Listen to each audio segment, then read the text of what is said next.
Hindi ito tulad ng ibang octopus, ito ay mas kakaiba.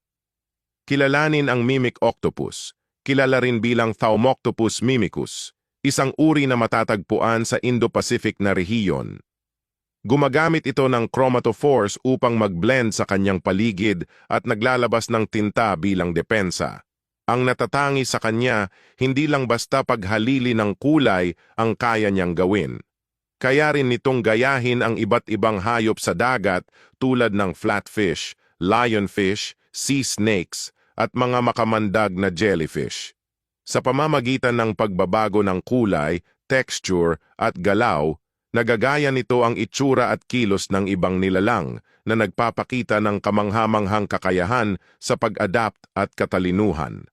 Ang mimicry ay hindi lamang para sa depensa, kundi ginagamit din niya ito sa pangangaso at pag-iwas sa mga mandaragit na ipinapakita ang kanyang versatility at kahusayan sa kalikasan.